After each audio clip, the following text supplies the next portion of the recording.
For our project, we created a game which is a spin-off of Simon Says, where the player needs to remember the color sequence displayed on the GUI and then needs to press the corresponding buttons to replicate the color sequence. Each round, 4 additional colors will be displayed in the color sequence. If the player presses the wrong button, the game will end. If the player can successfully finish a color sequence of 20 colors over 5 different rounds, the player will win the game. Our project can be broken down into a few main components: a GUI that displays the color sequence generated by the FRDM, input buttons connected to FRDM ports to have active player interactivity, and the FRDM board to control the logic of the game. In our first demo, we first start the game by clicking Start on the GUI display. It can be seen that after we click Start, the LED display on the screen starts flashing a color sequence of 4. After the 4 colors have been displayed, we click the button on the GUI that takes the user response. After that, we click buttons on the breadboard that correspond to the same color sequence shown on the screen previously. Since all 4 colors have been clicked in the right order, the game will advance to the next round. In the next round, the LED display on the screen will flash a color sequence of 8, which is the 4 colors on the first round plus the 4 new colors. After that, the button on the GUI that takes user response will be clicked again.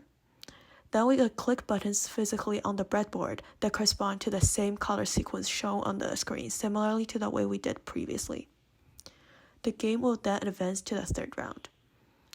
If the user can do 5 rounds of the game, which is 20 colors, the user will win the game. In our second part of the demo, we showed what will happen if the user fails to replicate the color sequence on the screen.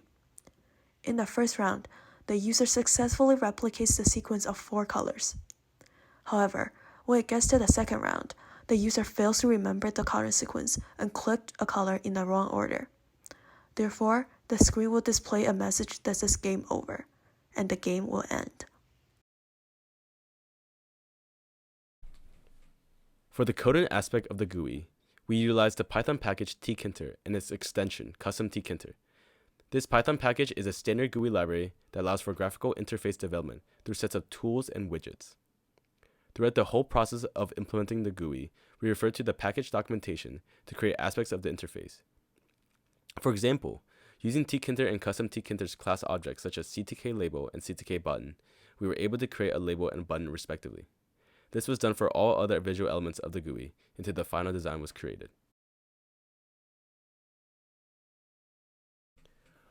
Once completed, functionality to control the flashing of the color sequence had to be implemented. This was done by iterating through a list of the color sequence and toggling on and off the respective color square when needed. In addition to this, we needed to implement a way to get information from the board such as the color sequence, round number, and the status of the game. To do this, we used the serial port, which was found in the device manager settings of one's computer.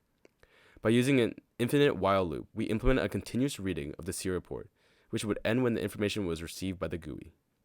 After implementing these functionality for the GUI, the game was ready to be tested. While implementing the game, we encountered a few difficulties. We mainly struggled with the UART communication between the GUI and the FRDM, since the FRDM had to send data to the GUI multiple times throughout the game. Additionally, we had problems with implementing the external buttons, as the voltage to pull up the FRDM wasn't always stable enough for the FRDM to detect a button press.